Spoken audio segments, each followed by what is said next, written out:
Iqooட தரப்புலேருந்து புதுசாக லான்ச் பண்ண மொபைல் தான் Iqooட z7s 5G. 1 மந்த்துக்கு முன்னாடி தான் Iqooட z7ன்ற மொபைலை லான்ச் பண்ணாங்க. அந்த மொபைல் அண்டர் 20க்கால ஒரு பெஸ்ட் மொபைலாகவே இருக்குது. அந்த மொபைலோட ரிவ்யூஸ்லாம் நம்ம சேனலில் ஆல்ரெடி போஸ்ட் பண்ணியிருந்தோம். லிங்க்கை டிஸ்கிரிப்ஷனில் கொடுக்குறேன், செக் பண்ணி பாருங்கள். இப்போ இந்த வீடியோவில் Iqooட z7s ஃபுல் டீட்டெயில் ரிவ்யூ. இந்த மொபைல் வாங்கலாமா வேணாமா, இந்த மொபைல் எதனா பஞ்சாயத்து இருக்குதா இல்லையான்றதை பற்றி தான் இந்த வீடியோவில் சொல்ல போகிறேன். வீடியோ ஸ்கிப் பண்ண பாருங்கள், கன்ஃபார்மாக இந்த வீடியோ உங்களுக்கு யூஸ்ஃபுல்லாக இருக்கும். ஃபர்ஸ்ட் ஆஃப் ஆல் இந்த மொபைலோட ஸ்பெக்ஸ்னு பார்த்தீங்கன்னா டிஸ்பிளேக்கு 6.38 இன்ச்சஸில் full HD plus AMOLED display தான் கொடுக்குறாங்க. ரெஃப்ரெஷ் ரேட்னு பார்த்தீங்கன்னா z7ல் 128 ரெஃப்ரெஷ் ரேட் கொடுத்தாங்க. இந்த மொபைலில் டவுன் கிரேட் பண்ணி 98 ரெஃப்ரெஷ் ரேட் தான் கொடுக்குறாங்க. டிஸ்பிளேவோட எக்ஸ்ட்ரா ஃபீச்சர்ஸ்னு பார்த்தீங்கன்னா பிரைட்னஸுக்கு 1300 nits பீக் பிரைட்னஸ் தான் கொடுக்குறாங்க. HDR10+ சப்போர்ட் இந்த டிஸ்பிளேல இருக்குது. இன் டிஸ்பிளே ஃபிங்கர் பிரிண்ட் சென்சாரும் கொடுக்குறாங்க. நெக்ஸ்ட் இந்த மொபைலோட டிசைன் பார்த்தீங்கன்னா z7ல் கொடுத்த அதே டிசைன் தான் கொடுக்குறாங்க. இந்த மொபைலோட வெயிட்னு பார்த்தீங்கன்னா 172 grams தான் இருக்குது. திக்னஸ் 7.8 mm தான் இருக்கு. நெக்ஸ்ட் கேமரா ஃபீச்சர்ஸ்னு பார்த்தீங்கன்னா 64 மெகாபிக்சலோட dual camera setup with OS சப்போர்ட்டும் இந்த கேமரால இருக்கு. ஃப்ரண்ட்ல செல்ஃபி கேமரான்னு பார்த்தீங்கன்னா எல்லா மொபைலும் கொடுக்குறாங்க. 16 மெகாபிக்சல் செல்ஃபி கேமராவும் இருக்கு. போத் ஃப்ரண்ட் அண்ட் பேக் கேமரால ஃபுல் HD at 30 fps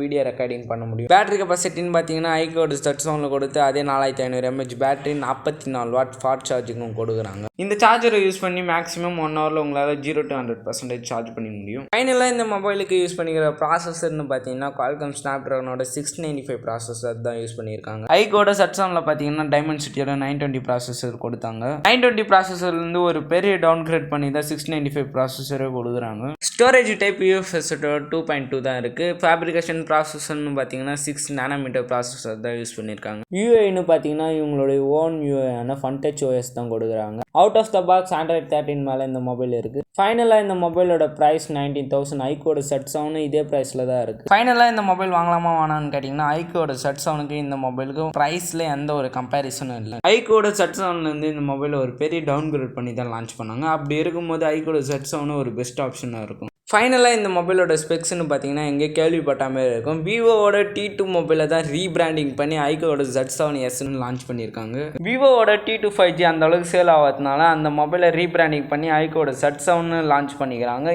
Iqooட z7ல இருந்து தான் விவோட T2 மொபைலை காப்பி பண்ணி ஒரு ப்ராசஸர் மட்டும் சேஞ்ச் பண்ணி சேல் பண்ணாங்க. இப்போ விவோட T2 மொபைலில் இருந்து Iqooட z7sன்னு ஒரு மொபைலை லான்ச் பண்ணுறாங்க. இந்த ரெண்டு மொபைலுமே A to Z எல்லாமே சேமாக தான் இருக்குது. வெயிட்டில் கூட எந்த சேஞ்சுமே இல்லாமல் தான் பண்ணிக்கிறாங்க. இந்த ரெண்டு மொபைலுக்கும் டிஃப்ரென்ஸ்னு பார்த்தீங்கன்னா Iqooட z7 Amazonல சேல் பண்ணுறாங்க. விவோட T2 ஃப்ளிப்கார்ட்டில் சேல் பண்ணுறாங்க. இந்த ஒரே ஒரு டிஃப்ரென்ஸ் மட்டும்தான் இருக்குது. அதனால் இந்த பித்தலாட்டத்தை பண்ணுறான்னு கேட்டிங்கன்னா T2வோட ரீபிராண்டிங் தான் z7sன்னு யாருக்கும் தெரியக்கூடாதுன்னு சொல்லிட்டு விவோட T2 மொபைல் ஃப்ளிப்கார்ட்லேயும் Iqooட z7ல Amazonலேயும் சேல் பண்ணுறாங்க. நிறைய யூடியூபர்ஸ் இவங்க பண்ண விஷயமே தெரியாமல் மொபைல் நல்லா இருக்குன்னு ரிவ்யூஸ்லாம் போட்டுக்கிறாங்க. எத்தனை பேர் இந்த மொபைல் வாங்குன்றதை கமெண்ட் பண்ணுங்கள். இந்த வீடியோ உங்களுக்கு யூஸ்ஃபுல்லாக இருந்தால் நம்ம சேனலை சப்ஸ்கிரைப் பண்ணி ஒரே ஒரு லைக் பண்ணுங்கள். இந்த வீடியோ உங்கள் ஃப்ரெண்ட்ஸ் எல்லாருக்குமே ஷேர் பண்ணிவிடுங்க.